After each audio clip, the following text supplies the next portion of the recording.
Kunezinto bafethu esuke sikhulume ngazo. Uyabona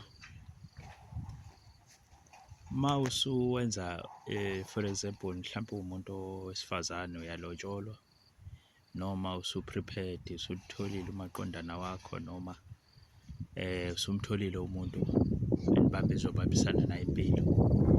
Kubalulekile ukuphuma esigcokweni ushintshe impilo yakho, ushintshe ube umuntu oshintshile completely. Siyazi kunezinto ey'fihliwe zakho ziyizimfihlo zakho, kodwa kubaluleka ukuthi uzame ukubona ukuthi wenza kanjani ngazo nabangani bakho, ngoba kunezinye izinto okufanele ukuthi uyigweme ukuze ukwazi ukuphumelela kuleyo nto yakho osukuyenza. Ngoba sike sibabona abantu besifazane abanye, kuthola ukuthi umuntu wesifazane ubelotsholwa, izinto zakhe ay'hamba kahle, zithi isuke izinto zakhe zivele zingabe zisahamba kahle. Abanye kuthiwa iy'nkomo ziyeza gcine engezanga, abanye zifika iy'nkomo gcine engasaqhubekanga, ezinye izinto ziye phambili. Mhlampe sometimes kuthola ukuthi abekho abathakathi, inkinga uyena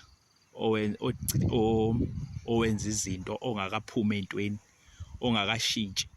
Ngoba lezi zinto lezi uma ufisa ukuqala nje wangena leso sigaba, ngisho kuthiwa umncane una-15 years noma angithi nje na-18 years, yeke ungabe usacilokotha ucabangise okwengane ngoba usungena endaweni ebucayi, uvusa imizi yabantu, ukubambisana kuma-relationship, izinto ey'julile.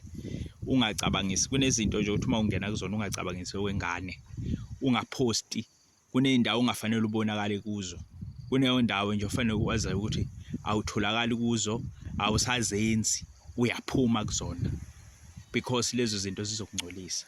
Noma ungenzanga lutho kodwa uzongcola, ungcoliswe ukuthi uhleli nalabo bantu. Phuma ezintweni ey'kanjalo, focusa, ube sendaweni eclean, ehlambulukile, ngoba ezinye izinto uzothi uthi uyazenza kanti ziyakungcolisa, ingcolise nethonga lakho ebelikade likwenzela izinto. Kunezinye izinto ozothi uyazenza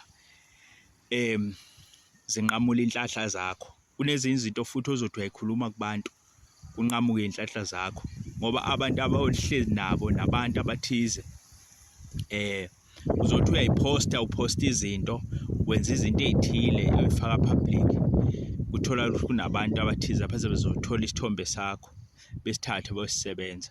So zama ukuthi uma usuqala ukuphila impilo enje, shintsha completely, ube mdala, ukhule, ube umuntu. Nawe insizwa kithi, uma usuthatha ingane yabantu, usulobola, usufuna ukwakha umuzi, shintsha ngempela completely. Kunabantu okungafanele uphile nabo, kunabantu ngempela ofanele usuke kubo, uphume empilweni yakho kubona, ushintshe, ubhekane ney'nkinga zakho, ubhekane nomshado wakho, ngoba kungenzeka ukuthi kuthola ukungasafiki kuwona, uzothi abathakathi kanti kuwena. Iningi izinto ey'ningi ezikhona ezenzakalayo ey'mpilweni zabantu, ekugcineni bebuka abanye abantu abathakathi kanti yibo abathatha i-decision. For example, kunezinye izinto abantu besilisa abangazazi. Most of the time abantu besifazane usuke umthatha ngoba umthemba, umbona futhi ukuthi umuntu ongawakho ukuvusa umuzi wakini. Ningabi izinto ezingama-qualities ezenza ukuthi umuntu wesilisa amthathe umuntu wesifazane, kodwa kuthola lo muntu wesifazane vele leyo nto oyibonile ikhona, yiyo, uzomthatha umlobole, kodwa ekugcineni uyafika ekhaya bese ngabe sayiphatha kahle, mhlawumbe egcine esefeba.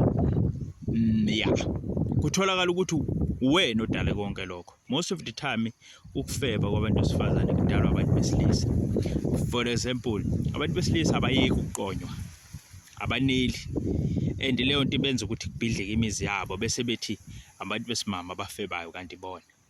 Ngoba isikhathi esiningi uma uhamba wena uya ethaveni, uhamba nabangani bakho, nikhipha out, niyodla inyama, then niyaphuza, awukakayeki wena, awukakhuli, awukhuli wena, awufuni ukukhula wena, kodwa usungena ezingeni labantu abadala lokukhula, kodwa awufuni ukukhula wena, usahamba nabantu ababhedayo, abantu enidla nabo inyama, nihambe niyothenga laphana, nithenga amantombazane, nihambe uma usathenga nje amantombazane, usale nalowo mkhuba njalo ukuthi wena usakhipha u-R50, ukhipha into ethile uyathenga, khohlwa nje, awuweke ube nawo umuzi nje ukuthi ungane yabantu ikhona isekhaya, leyo ngane izofeba. Ngoba inkinga yayo yini? Uma usaqonywa nohamba uqonywa la emathaveni ko-night club, wena uyaqonywa, uney'ntombi, ulala nabantu, unomfazi noma intombi yakho, ufuna ukwazi leyo nto leyo vele ukuthi izophela noma ingaphelanga, kodwa izoba ney'nkinga zokuthi kube nobufebe obukhona obuqalwe uwe.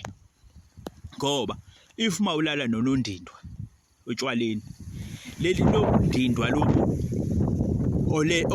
nondindwa lele nayo uzoba nyamanye naye lo nondindwa bese uthatha ubundindwa lo uhambe nabo uhambe ufike ulale nomkakho ufike ubuthulule kumkakho ulethe lokho kungcola if mawunesifo osithole kunondindwa uzofika usishiye kumkakho yonke into oyitholile ngokocansi ufike uyishiye kunkosikazi wakho noma kuyingoduso yakho bese lo ngoduso enjani igula iphathwa leso sifo nayo uma uyisifo sobufebe nayo izogula iphathwe leso sifo sobufebe bese ifeba bese uthi wena engane yabantu ayiphethe kahle ayinje kanti wena so asizameni ukukhula siphume ezintweni sibe amadoda and lead by example ingane zakho uthi uma uyitshena ukuthi awuhanjwe ebusuku uyibuza ukuthi ubani ombona ehamba ebusuku ihluleke ukuphendula ngoba wena uyi example mawusukhulile usunomuzi lead